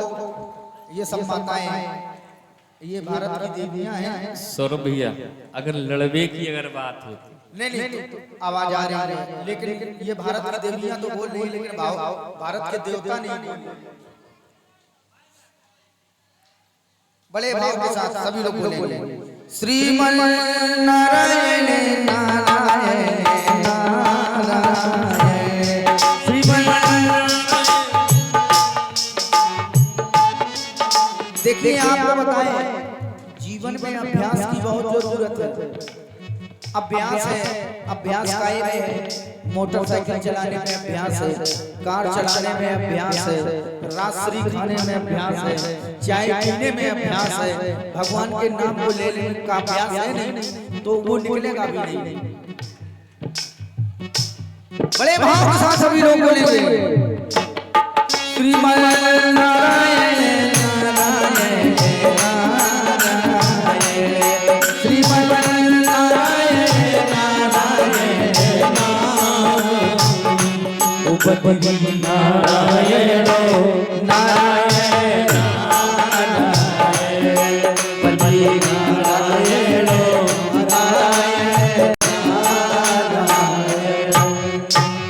बोले गोविंद भगवान की जय हो। नारद जी आज सीधे पहुंचे जाकर के मैया लक्ष्मी के पास। और मैया लक्ष्मी के पास जाकर के प्रणाम किया, मैया मुझे जोर से भूख लग रही है। आज मैया लक्ष्मी ने लाकर के जैसी लड्डू दिया और नारद ने जैसी पान किया तो अपना मुख बनाने लगे, जैसे छोटे लाला को कोई कड़ू चीज खिला दो। मैया लक्ष्मी ने कहा, नारद क्या हो गया, क्या मेरी लड्डू में स्वाद नहीं? नारद जी ने कहा, मैया है तो, लेकिन वो आनंद नहीं आया जो मैया अनसुईया की प्रसाद में प्राप्त हुआ। लक्ष्मी ने कहा, नारद अनसुईया कौन है? नारद ने कहा, मैया अनसुईया को नहीं जानते, वही चित्रकूट पर रहती है, सखियों में सबसे आगे उसकी गिनती हो गई, उससे बढ़कर के पतिव्रता नारी संसार में कोई नहीं। मैया लक्ष्मी ने कहा, नारद हमसे? नारद जी बोले, मैया जा पता नहीं को आगे को पीछे, लेकिन सुना है उसकी बरोबरी की कोई नारी नहीं। कर दिया नाराज। ब्रह्मलोक में जाकर के ब्रह्मणी को नाराज कर दिया और कैलाश पर्वत पर जाकर के मैया सती को नाराज कर दिया।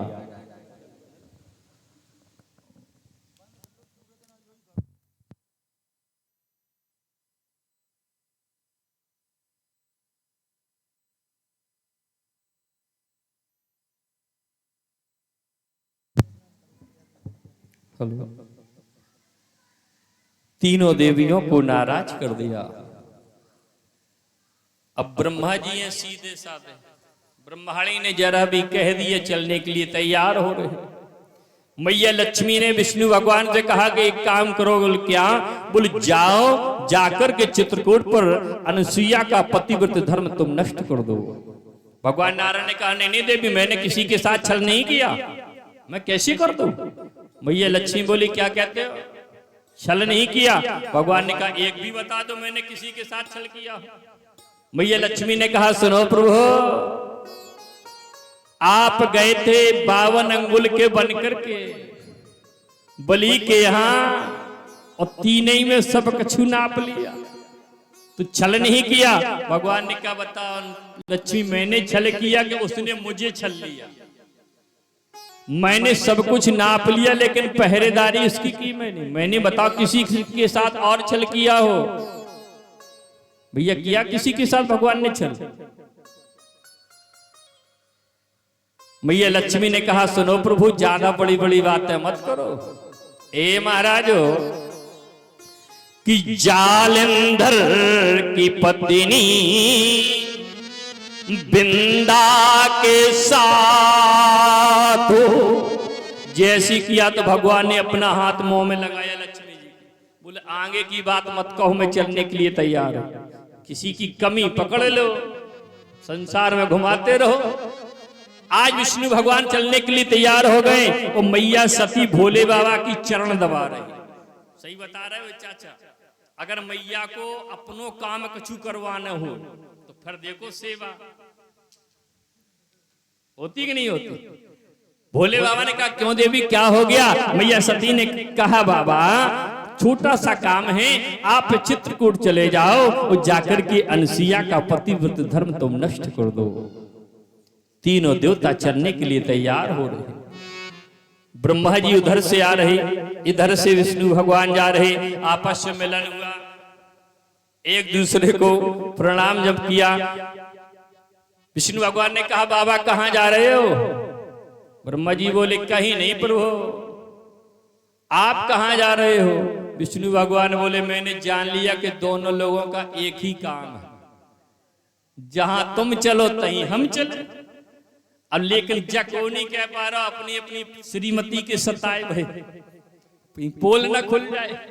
सामने देखा जीते रहो आपको पड़ गो तो जी बाबरपुर वाली जो रास्ता इधर से शंकर जी आ रहे।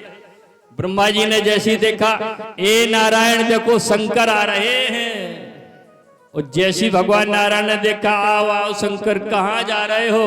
बोले बाबा बोले जहां तुम चलो तहीं हम चल रहे। ब्रह्मा जी ने कहा भगवान नारायण से प्रभु आप मिले थे तो अच्छी बात कि इक्का से दुक्का भलो तिक्का करे कमालो। 3 तिगाड़ा काम वैसे 3 आंखें कहां से बन जाए? 2 होती तो झलक जाए।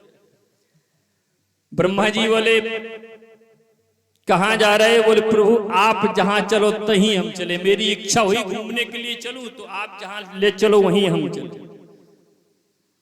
3 लोग जब चलने लगे भगवान नारायण ने कहा इस रूम में जाओगे तो अनसुईया पहचान लेगी, भेष बदल लो।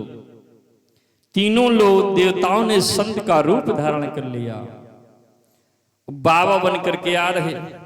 जैसे अनसुईया के आश्रम पर आए आवाज लगा दी अनसुईया। बाहर निकली, महाराज कौन हो क्या चाहिए? 3 संतों ने कहा मैया मैं 3 दिन से भूखा हूं, मैं भोजन करना चाहता हूं। मैया अनसुईया ने कहा महाराज आप भोजन करना चाहते हो, चलो अंदर आसन डालती हूं, बैठ करके आप प्रसादी ग्रहण कर लो। 3 संतों ने कहा मैया मैं सन्यासी हूं, उस सन्यासियों के कुछ नियम होते हैं। आप अपने घर में सन्यासी महात्मा को भोजन कराना कभी भी तो सन्यासी के नियम होते हैं, आज भी नियम है। मैं सन्यासी हूं मैया, भोजन तो करना चाहते लेकिन मेरे कुछ नियम हैं। मैया अनसुईया ने कहा बताओ महाराज कौन से नियम? तो 3 संतों ने कहा मैया मेरा पहला नियम यह है कि मैं निर्वस्त्र होकर के भोजन को करना चाहती हूँ। मैया अनसुईया ने कहा कैसे? जे संत केवल पेटू बाबा है कि रोटी खेबे खिलाने आए, निर्वस्त्र होकर के भोजन करेंगे? चलो कोई बात नहीं, अगर मैं मना करती हूं तो मेरा गृहस्थी धर्म नष्ट हो जाएगा। महाराज आप निर्वस्त्र होकर के भोजन प्रसादी ग्रहण कर लेना। तीनों महात्मा ने कहा मैया मेरा दूसरा नियम यह है कि परसे अनसुईया बसन बिन हो कोई बदन में। अनसुईया भोजन परसे वो भी निर्वस्त्र होकर के।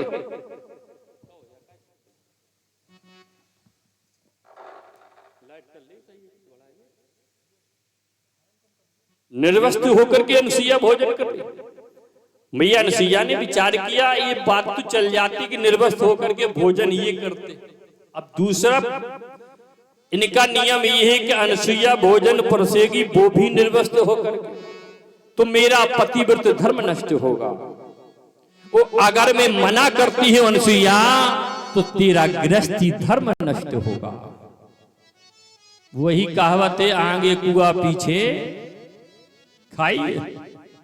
याद किया अपने पति के चरणों को, कमंडल से अंजलि में जल लिया कि मनसा वाचा कर्मणा कर पति सेवा ध्यान हो। और ये तीनों साधु बने शिशु बालक आज्ञान हो। जैसी जल प्रक्षिण किया तो 6-6 महीना के लाला ले ले परीक्षा। भारत की नारियां हैं, भारत की नारियों से आज पड़ गया पालना।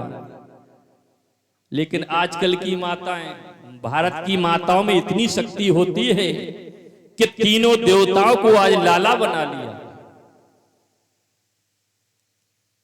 तीनों लाला 10-10 6-6 महीने के लाला हैं। और ब्रह्मा जी मोटे ताजे का 5 मोह से खेबो वालो आदमी, एक मोह से तो मोटो हो जाता, लाल नहीं हो जाता। और जो 5 मुख से खाता वो कितना मोटा होगा, नहीं होगा। अब मोटे लाला को गोद में नहीं लो जाता।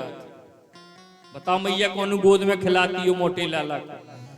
विष्णु भगवान बहुत सुंदर उठा लिया, मैया अनसुईया ने कमर में ले लिया, शंकर भगवान को कांधे पर बैठा लिया और ब्रह्मा जी की पकड़ी बाएं और खींचती हुई अंदर ले गई। कहानो ले में जो मोटे लाला को अंदर जैसी पहुंची तो 3 पलना डाल दिए और तीनों में एक लाला को लिटा दिया और सुंदर गीत को गाने लगी।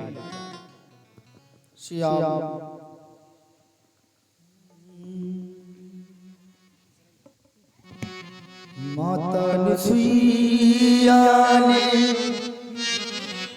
डाल दियो पालना, 3 देव झूल रहे बन कर के लालना। वहाँ चित्रकूट में भगवान आए तो जंगल में कहा पालना की व्यवस्था, बड़ी मुश्किल में एक पालना, उसमें तीनों तरह ऊपर। भगवान आज भक्त के कारण बालक भी बने। माता अनसुईया ने डाल दियो पालना, 3 देव झूल रहे बन कर के लालना, 3 देव झूल रहे बन कर के लालना।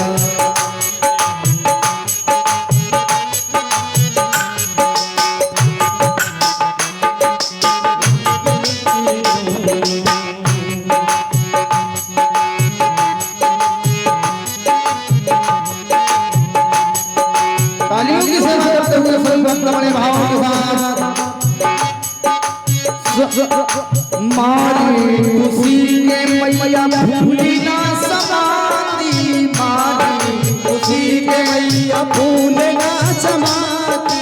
गोदी में लेती कभी पलना में झुलाती, गोदी में लेती कभी पलना में झुलाती।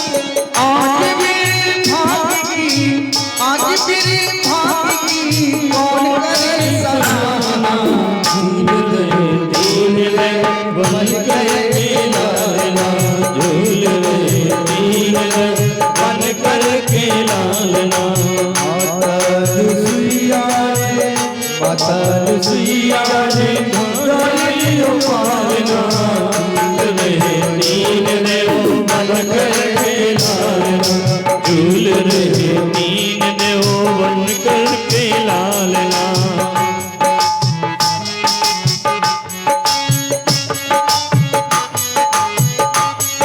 जय हो।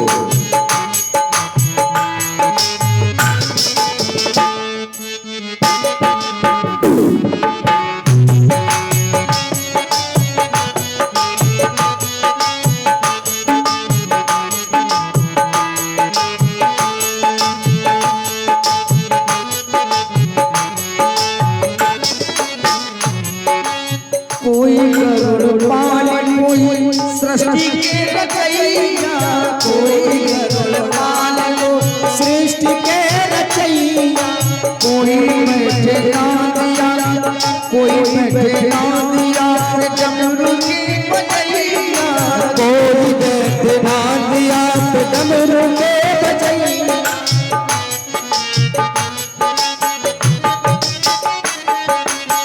भारत की देवियों से, भारत की देवियों से आज पड़ा तीन देव झूल रहे बन करके लालना, तीन देव झूल रहे बन करके लालना। माता अलफिया में डाल दी पालना, तीन देव झूल रहे बन करके लालना, तीन देव झूल रहे बन करके लालना। जय हो।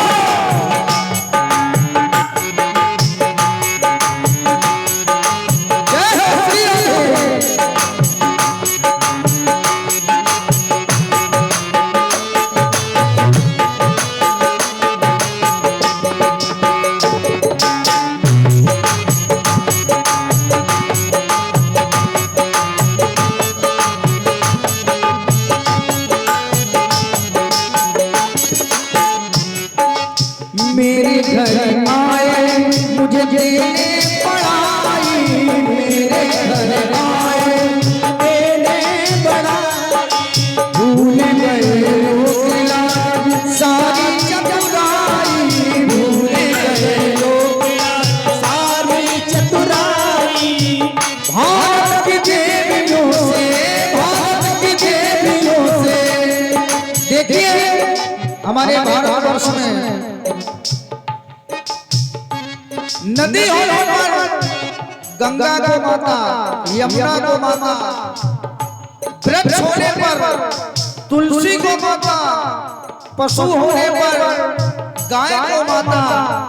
ये हमारा मातृ देश है भारतवर्ष। भारत की देवियों से, भारत की देवियों से आज बड़ा सामना। तीन देव झूल रहे तीन देव झूल रहे बन करके लालना, तीन देव झूल रहे बन करके लालना, तीन देव झूल रहे बन करके लालना, तीन देव झूल रहे बन करके लालना, तीन देव झूल रहे बन करके लालना। बोले गोविंद भगवान की।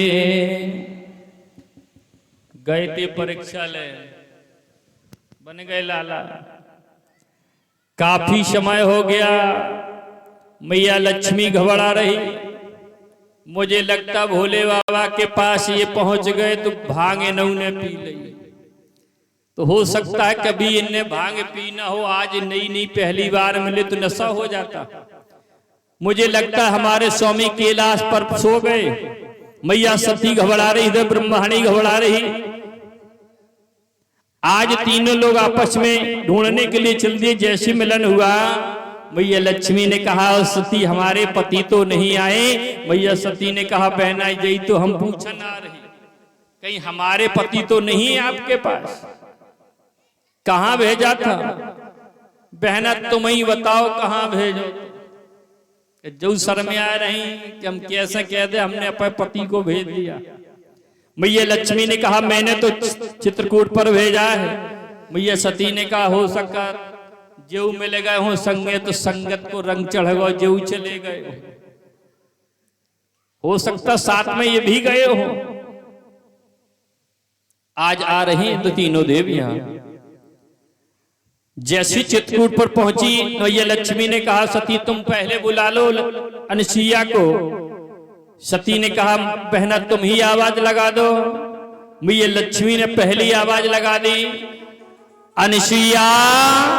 अंदर से आवाज आई कौन हो? मैया लक्ष्मी ने कहा मैं हूं लक्ष्मी। मैया अनसुईया ने कहा यहां लक्ष्मी की कोई जरूरत नहीं। ए लक्ष्मी भूल गई हो क्या?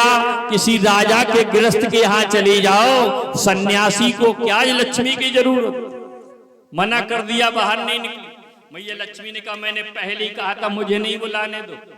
दूसरी आवाज मैया सती ने लगा दी, ओ अनुसुईया बाहर निकली बहन कौन हो? मैया सती ने कहा मेरा नाम सती है, कहीं भोले बाबा तो नहीं आए? मैया अनुसुईया ने जैसे सती की बात को सुना, बहना क्या कहती हूँ, भोले बाबा आए मेरे पास तो नहीं आए। हो सकता है कि भोले बाबा के साथ साथ तुमने भी भांग की ठंडाई पी ली, जो कैलाश को छोड़कर के चित्रकूट पर आ गई हो। क्या तुमको मालूम नहीं तुम्हारा पति नशा करता है? मैया इतनी बैठी, वो भैया भागवत हो रही है, वो अगर कौन मैया जा कहे कि तुम्हारे पति बहुत नशा कर, बताओ तुमने कब देखो हमारे स्वामी को नशा करते हुए? नहीं कहते हो। मैया सती ने कहा अनुसुईया बताओ मेरे पति क्या नशा करते हैं? मैया अनुसुईया ने कहा बहना जब मत पूछो, जब पूछोगे कौन छूटो उनसे। सुनो नशा तुम्हारे स्वामी क्या क्या करते हैं।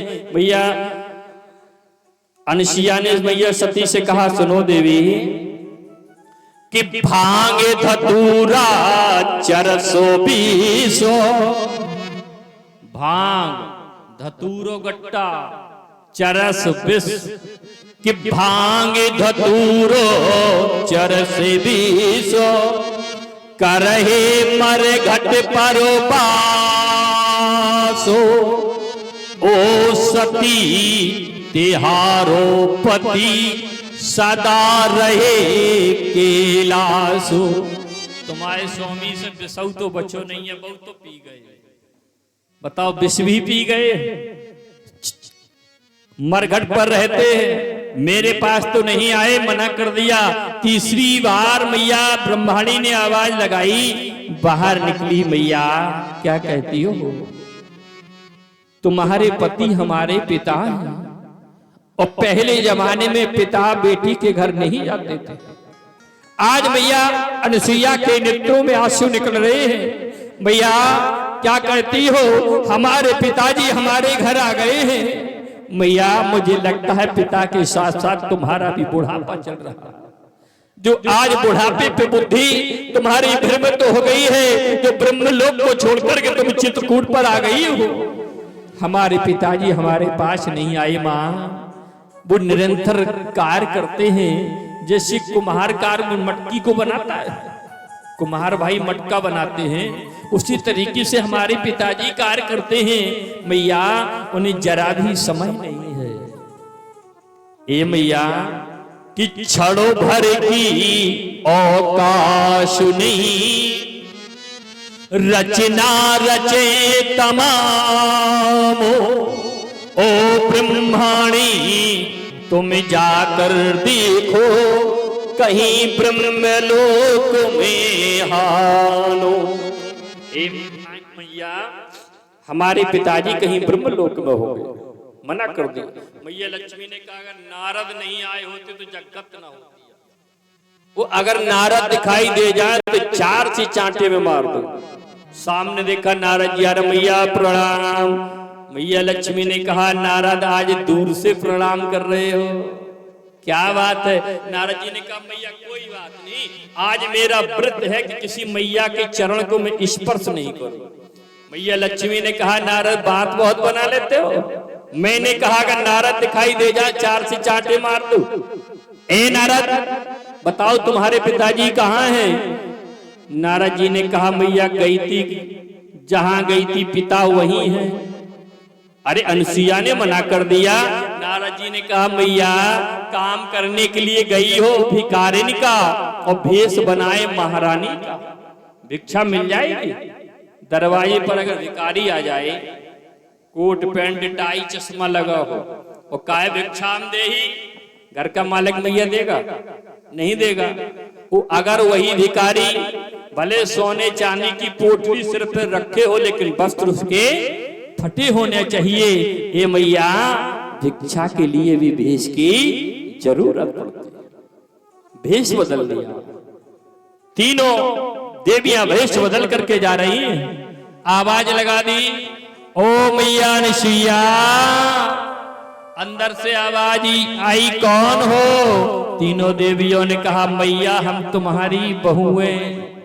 तो मैया अनसुईया ने कहा, जब बहुएं हो तो अय्यवनी काहे खड़ी, अंदर आ जाओ। वो आजकल मैया कतरोली की बात नहीं जोते कि हमारे जालों नहीं गिरा के, सही बता रहे मैया, आजकल सासें आवती बहुएं नहीं आवती। हाँ मैया लाला को गोद में खिलाती, मित्र छोटो लाला होता, मेरो लाला बड़ो हुई है, बहू बटुआ सी ली है। वो आजकल बहुएं कैसी आती, जैसे टेंट पे बड़े बड़े भगवान चले, ऐसो मुंह फैला के आती, सारों को भी जाओ। गलती बेटियों की नहीं है, गलती इसमें बेटी के माता पिता की होती।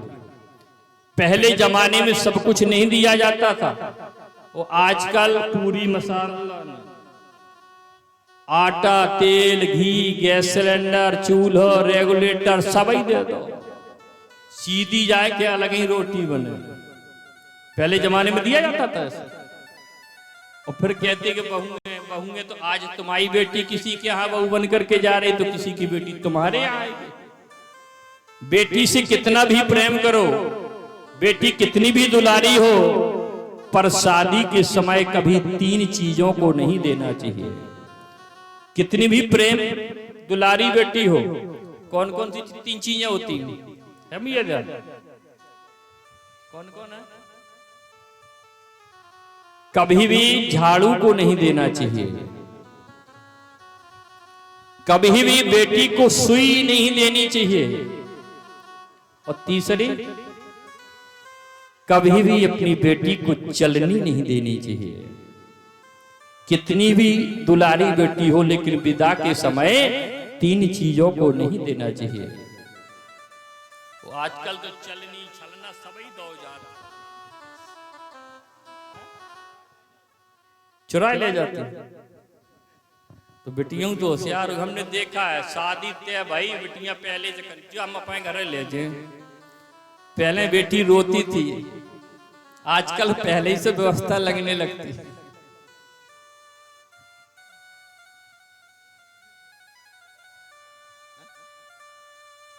बोले गोविंद भगवान के जय हो। कथा में निवेदन कर रहा था राजन, आज तीनों देवियां जैसी अंदर पहुंची तो देखा क्या, अपने अपने पतियों को देख रही, मन में विचार कर रही, ऐसा ना हो बहना नहीं अदला बदली हो जाए, हमारे तुम्हें मिल जाए, तुम्हारे पति हमें मिल जाए। मैया लक्ष्मी ने कहा, मैं तो पहचान लूंगी, हमारे स्वामी के कान के नीचे तिल है, मैं पहचान लूंगी। क्योंकि लाला जब छोटे छोटे होते हैं तो एक से लगते हैं कि पत्नी निहारे पति की ओर, पति भागे सती की ओर, मैया मुझे बचा लो, जा पत्थर मेरे पीछे पड़ गई। सही बता रहे, ब्याह ना करो हो तो जगत ना होती। तीनों देवता विचार कर रहे, मैया अनसुईया से कह रहे, माँ मुझे बचा लो, जा अगर पत्नी ये ना होती तो जगत होती। भैया लाला ब्याह कराए वो अच्छी बात है कि बुरी? लाला से पूछे, लाला अच्छी बात है, हम कर जो ऐसा लड्डू है लाला, जिसने खाया वो पछताया, जिसने नहीं खाया वो पछताया। एक भैया को विवाह नहीं हो रहा, तो लड़का सियाना हो जाए, विवाह ना हो तो दिन भर ब्याह ही बढ़ रहा था। सही बता रहे। और जेठ मास के दिन चल रहे थे, ऐसी जंगल था, तो जंगल में बकरियां चराने के लिए जा रहा, और जैसे जा रहा तो देखा क्या, एक बरगद का वृक्ष है, कुआं है, कुआं पे लेट गया। तो दोपहर का समय, गर्मियों में तो बरगद की अच्छी छाया होती है, तो नींद आ गई, सो गया बेचारा, और सपने में ब्याह हो गया। ब्याह दिन भर बर रहा रहे थे, सपने में विवाह हो गया, 2 बेटे हो गए, और लेटे कुआं पे, और ब्याह चल रहा। सपने में जो दिखाई देता वही। छोटे वाले बेटे ने कहा, पिताजी थोड़े और खिसक जाओ, तो थोड़े और खिसक गए। सपने में बड़े वाले बेटे ने कहा, पिताजी थोड़े और हो जाओ, और कुआं तरफ खिसक। तो न श्रीमती जी आ गई, आज यहीं लेट गए हो, सिंगल बेड है ये, 4 लोग लेट, थोड़े और खिसक जाओ तो इनको। और पत्नी के कहने से जैसे खिसके धमक हुआ, चले गए सपने को ब्याह हो। साथियों के बालकों ने आकर कहा चाचा क्या हो गया? बोल लाला पहले बाहर निकालो तब बताएं, क्योंकि फिर निकालोगे नहीं। निकाला बाहर, बताओ क्या हो गया? लाला क्या बताएं, जो सपने को ब्याह। सपने के ब्याह में जब कुआं में गिरने पड़ा तो असली ब्याह। ऐसी बात नहीं, विवाह कराना अच्छी बात है, क्योंकि संसार में कैसे चलेगा। आज पत्नी ने आ रहे पति की ओर, पति भागे सती की ओर, मैया मुझे बचा लो। आज मैया अनसुईया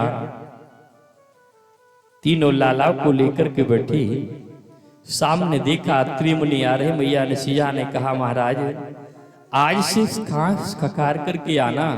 क्यों? बोले अपने घर में बहुएं आ गई। बहुएं आ गई? हाँ महाराज बहुएं आ गई हैं। अत्रि मुनि ने कहा कहाँ है बहुएं, दिखाओ। जब देखा तो बहुएं बैठी 40-40 साल। लाला बोले लाला 10-10 महीना के पलना में झूल रहे। योग के द्वारा देखा उमा रवा ब्रह्माणी हमारे यहाँ बहुएं बनकर के पधारी हैं। ब्रह्मा विष्णु महेश हमारे यहाँ लाला बनकर के आए। आज अत्रि मुनि ने हाथ जोड़ लिए, प्रभु मैंने आपको पहचाना नहीं। भगवान तीनों सामने प्रकट हुए। अत्रि मैंने तुमसे वरदान दिया था कि मैं तुम्हारे यहाँ पुत्र बनकर के आऊंगा, तो मैं तुम्हारे यहाँ पुत्र बनकर के आया हूं। वो अब मैं पुनः वरदान देता हूं कि तुम्हारे यहाँ बेटा बनकर के मैं अवश्य आऊं। हे अत्रि, शंकर भगवान आज दुर्वासा ऋषि बनकर के पधारे। ब्रह्मा जी हमारे चंद्रमुनि बनकर के आए। भगवान नारायण हमारे दत्तात्रेय बनकर के मैया अनसुईया के यहाँ पहुंचे। तीनों देवता इनके यहाँ लाला बनकर के पहुंचे। सुखदेव जी ने कहा राजन अत्रि मुनि तपस्या कर रहे थे तो किसी देवता का आह्वान नहीं किया। वो तपस्या चल रही तो ब्रह्मा जी ने कहा विष्णु भगवान से जाओ वरदान दे दो। विष्णु भगवान बोले हमको तो बुला नहीं रहे, शंकर तुम चले जाओ। तो भोले बाबा ने कहा ना हमें बुला रहे, चलो। तो तीनों लोग चलो, नाम तो किसी एक का लिया नहीं। अब तीनों देवता आए, तीनों ने कहा वरदान मांग लो। तो अत्रि मुनि ने कहा बस यही वरदान दे दो, आप मेरे यहाँ पुत्र बन करके पधारो। इसलिए राजन तीनों देवता इनके यहाँ लाला बन करके पधारे। बोलो अनसुईया मैया के जय।